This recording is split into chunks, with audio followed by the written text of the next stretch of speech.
If anyone were to ask me what one of my most underrated game series of all time would be, I would immediately point them in the direction of Golden Sun. Sure, you have your Final Fantasies, Dragon Quests, and others, but Golden Sun holds a special place in my heart with its innovation and charm. Yet another unfortunately neglected product of Nintendo, Golden Sun gave me some of my finest memories of turn-based RPGs ever, paving the way for a new age of RPGs on the Game Boy Advance. Nostalgia is certainly strong with the series, and looking back at it now gives me the same level of excitement I had playing it as a kid. However, with only 3 titles to its name and going stagnant for literally over a decade, what has become of the franchise? There are still plenty of fans around the world salivating at the chance of a sequel on modern hardware, but will Nintendo and Camelot go out of its way to give fans what they want? Or is all this hoping just useless white noise to a billion-dollar company who has no intention of ever reviving our beloved series? On this channel, I cover a video series where I look into what happened to popular gaming franchises that seemingly went out to pasture. So be sure to click the link up above to check out some others I've covered as well. Today, we are taking a look back at Golden Sun's history and unfortunate disappearance in hopes to discover the truth. Will you join me?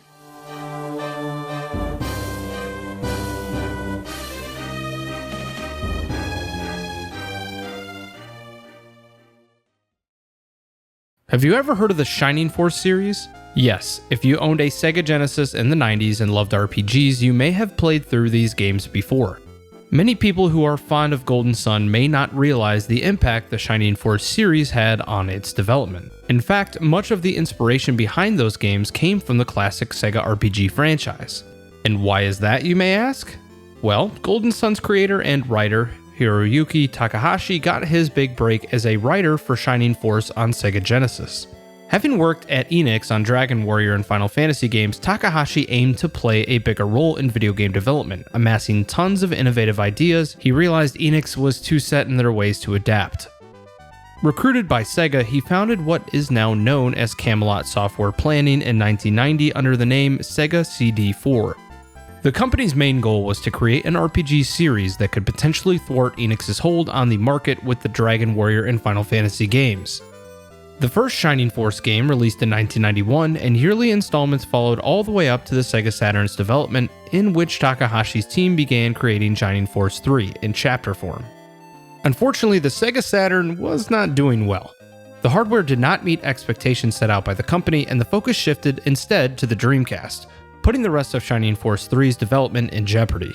Seeing the writing on the wall, Takahashi wrapped up Shining Force 3 and Camelot ended up forming a partnership with Nintendo, and Takahashi's brother Shugo joined the fray as well. Nintendo initially utilized Takahashi's company to produce Mario sports titles, something that the team literally had no familiarity with, but took the challenge up regardless with the release of Mario Tennis and Golf in 1998 and 1999. They were both great games for the time, and hey, a member of the team even created the iconic character Waluigi, but Nintendo sought even more from Takahashi. Turn-based RPGs on the N64 were incredibly rare, with Quest 64 bombing and Earthbound 64 being cancelled entirely. With this in mind, production for a new turn-based RPG series began on the Game Boy Advance, with Camelot at the helm. Golden Sun's development was quite extensive for a handheld game. However, the Game Boy Advance ushered in the possibility for full-length, detailed RPGs with a gripping storyline and, well, that's exactly what Takahashi delivered. Over the course of 12 to 18 months, blood, sweat, and tears were poured into the development of Golden Sun, and past experiences of the team's work on the Shining Force series paid dividends. The first title was released on August 1st, 2001 in Japan and November 12th in North America, and sparked a movement for RPGs on handhelds that stayed prominent decades later. Many praised the storyline of Golden Sun as well as the unique combat perspective and aesthetics. I remember being blown away the first time that I played it, considering what a small handheld device was capable of outputting. The results were absolutely staggering. I think part of why the unique battle perspective was created was to showcase the prowess of the Game Boy Advance's processor and graphics, but it ended up being one of my favorite parts of the game. It allowed for a perspective swap that showed battle from the hero and enemy side, a subtle effect but definitely a positive one. Despite being a fantasy setting RPG, Golden Sun didn't always mimic the same tropes as its predecessors. Its Jin class system was revolutionary, and the music was cinematic and surprising considering the supposed limitations of the GBA. Veteran composer Motoi Sakuraba did an excellent job contrasting the battle themes and town music into something memorable for ages to come. The game was successful enough to sell over 1 million copies and consistently score upwards of 90% in many popular game review publications. Golden Sun became an RPG sensation, and in some cases, a system seller for the Game Boy Advance. In relatively quick succession, Takahashi and his team at Camelot began working on the follow-up for Golden Sun. In Nintendo's direction, they didn't want to significantly change up the formula the first game used, and ended up using 4 new protagonists in The Lost Age. I found this really refreshing because the universe from the original Golden Sun is unchanged, and Isaac ends up at odds with a new protagonist, Felix, and his crew throughout the story. Some of the complaints from the original game were somewhat dispelled in The Lost Age, including the text-heavy intro sequences. This was a pretty big win because I often felt that Golden Sun didn't really get going until like an hour after playing the game. The sequel spared no expense and jumped right into the action, almost as if telling the player, yeah, you've been through all this before, right? The Lost Age also gave way to one of my favorite characters in video game history, Alex, a powerful and enigmatic Mercury adept who kind of blurs the lines between good and evil throughout the game. The game was released less than a year after the original title, but the quality remained unaffected. The Lost Age received similar marks as its predecessor, with many praising the team for fixing Golden Sun's list of issues while adding more complex puzzles and an expansive story to go along with it. To this day, many fans of the series debate whether Golden Sun or The Lost Age is a better game, and honestly, I don't think it matters. The important thing to note here is that both titles released incredibly close to each other, but both aged very well and were well received by the masses. Over the course of its existence, The Lost Age has sold around 1 million copies and remains one of my favorite RPGs of all time.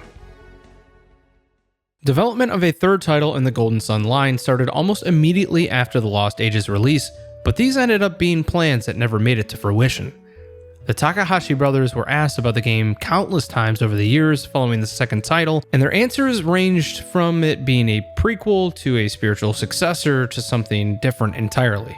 See, Golden Sun and The Lost Age were released just 9 months apart from each other, and with games as development heavy as these both were, the team at Camelot was exhausted. Combine this with the introduction of the GameCube, and Takahashi's focus shifted to fulfilling the other end of Nintendo's agreement with production of more Mario sports titles. 4, to be exact. 4 unique Mario Golf and tennis games were produced by the team between the release of The Lost Age and the next title, and Camelot became a reliable company, albeit for reasons Takahashi probably lamented. Later into the 2000s, and years without a firm Golden Sun update, hardcore fans were starting to become frustrated with Nintendo and Camelot's lack of communication. They even went as far as to produce an elaborate hoax sequel entitled Golden Sun, the Solar Soothsayer, at a 2007 E3 pre-event. However, this fan-made trailer seemed to spark interest from the Takahashi brothers themselves, as they appeared excited to see what a new Golden Sun RPG would play out like. As the Nintendo DS superseded the Game Boy Advance, Nintendo finally greenlighted a new Golden Sun project, with hopes that it would be the biggest and best title to date. As opposed to the relatively truncated development timeline Takahashi was granted for the first 2 titles, Dark Dawn was given years of production time. And as if to reward the team at Camelot for the success of their other Mario titles, Nintendo even allowed for elaborate expenses for the team to research and develop the new game. It appeared the company was poised to give the fans what they wanted, and in 2009, Golden Sun Dark Dawn was officially announced at E3. It had become a reality. The game appeared to be a true return to form and an effortless transition to the focused world of 3D RPGs. The Takahashi brothers were back, along with Sakuraba and many other members of the team. Dark Dawn was set some 30 years after the events of The Lost Age, but many of the other game's elements remained unchanged.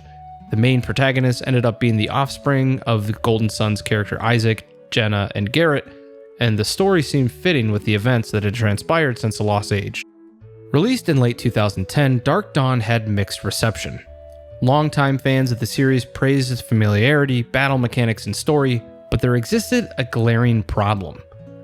Because of this familiarity for old fans, Dark Dawn did little to invite new players to its universe. There were still text-heavy sessions in the game, in a world where voice acting was really starting to become the norm. In addition to this, many reviewers criticized the game for feeling dated, as traditional RPGs were beginning to struggle in areas they once thrived in. Battles were too easy and cutscenes were much too long. Characters' dialogue was incredibly verbose for the intent of their conversations, and many gamers were left bored and unimpressed. In total, Golden Sun's third entry sold about half of what the previous two games garnered, and despite being one of the best games released that year, fell off RPG fans' radar shortly after its release. Upset by the lackluster performance of Dark Dawn, Nintendo shifted Camelot's priorities back to making Mario sports titles for the foreseeable future.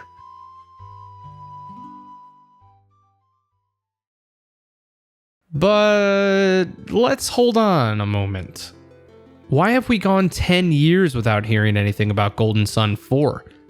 I find it hard to believe the team at Camelot has no desire to make another game, considering the blatant cliffhanger Dark Dawn was left on. And what about those diehard fans, huh? Let's explore a few possibilities with the data we have available to us. First things first. Dark Dawn did not sell that well. Sure, 700,000 copies may seem like quite a bit in the grand scheme of things, but this is Nintendo we're talking about. Taking a small studio like Camelot and having them develop a full-length RPG would take tons and tons of time and effort, with little comparative financial gain.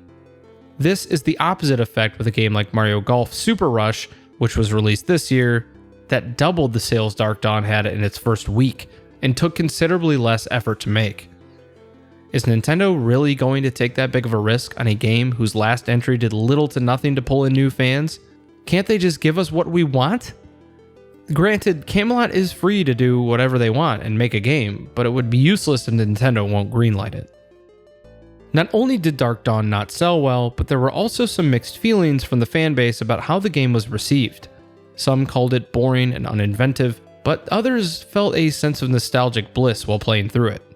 Would a new Golden Sun game in 2021 really gather up enough interest to be worth the risk? Before you get all sad about the state of the game, just know that there is hope for the franchise. At E3 this year, Nintendo did something I never thought would be possible in the reboot of the Advance Wars franchise. Ironically, this was a video I was about to make in this same series before the announcement came out. Perhaps Golden Sun could go through similar treatment with remaking the first two games, then perhaps enough hype and support could exist for the series to warrant another future installment? Maybe.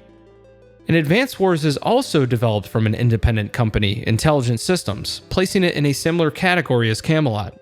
Honestly, before Super Rush was announced, I was kind of worried Camelot wasn't being utilized by Nintendo at all, since their last title was released back in 2018, but perhaps there is still hope out there for a Golden Sun resurgence. Hiroyuki Takahashi seems open to the idea. In a 2017 interview, he even said if enough people requested a new Golden Sun, that he would be open to the possibility of continuing the series. Isaac remains one of the most popularly requested characters to come to Smash, so the interest definitely seems to be there. The real question is a new game even possible? Nintendo even filed a Golden Sun related trademark in 2018, but many people ended up reading too much into that and all hopes of a possible fourth game have evaporated. Traditional RPGs to many gamers are a thing of the past.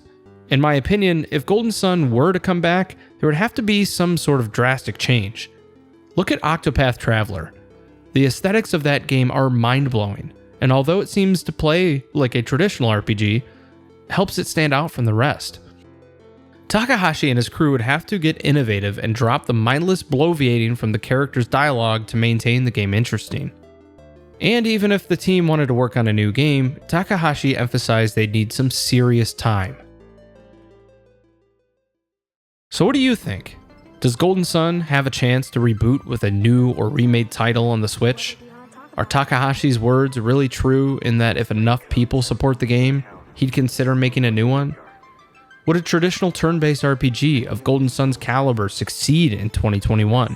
Let me know your thoughts in the comments below.